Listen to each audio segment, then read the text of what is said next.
This video is brought to you by Miniature Market.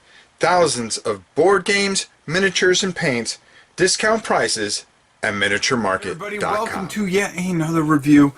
Today we're going to be looking at a game that is already funded on Kickstarter, but hey, if you're going to want to jump in on it, you want to get in on D-Day Dice. This is the second edition. I've always looked at this and was always on the fence with it. I love rolling dice.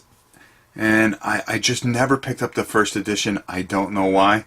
And now, after trying this out, I really don't know why I never picked this up. Let's go down and just have a brief overview of D-Day Dice. And each one has a different meaning. As you can see, a skull cancels another die. So you're going to roll a set of dice. 2 white, 2 blue, 2 red. And you're going to be trying to gain soldiers because, as you can see here, this is how much it costs each turn. Now you can see that this is white and this is dark. In this area you can camp here a little bit, but you really don't want to. You start off with 4, so you're actually going to go down to 1 soldier. You're not going to be able to make it more than 2 turns. You have to have what is called courage to move on, so you're going to have to roll one of those. Now when you go up into these darker areas, this means you can't camp here. You actually have to go here, do a complete turn sequence, and then move on to the next. Meanwhile, you're getting chewed up along the way. So you're trying to keep soldiers coming in, get stars so you can bring out some of these higher cards that are really going to help you out. As you can see, that you have a medic, you lose one less soldier, which can really help. But look how expensive it is. You're going to have to roll 4 stars. So it's a lot of dice management.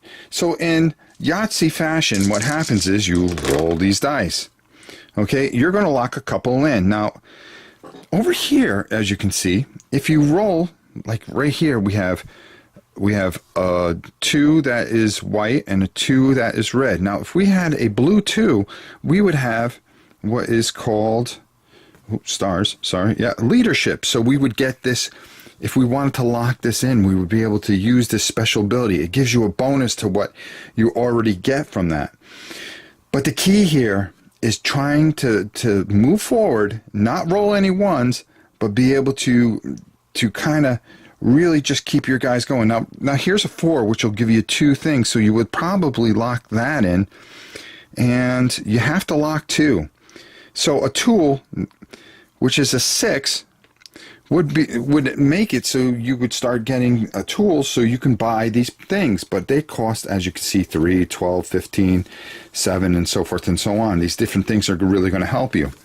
Another thing that you can get is that if you roll each one of these symbols, so you roll a straight basically, you will get an award card, and these can be very, very helpful. So there's a lot going on here.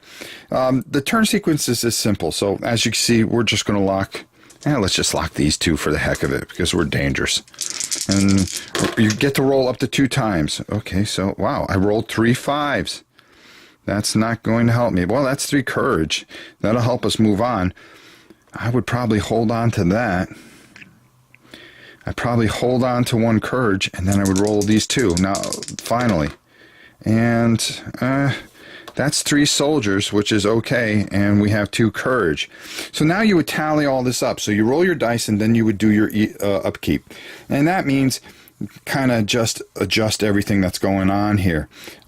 Phase 3 is adjust unit markers, so we're going to adjust all that stuff.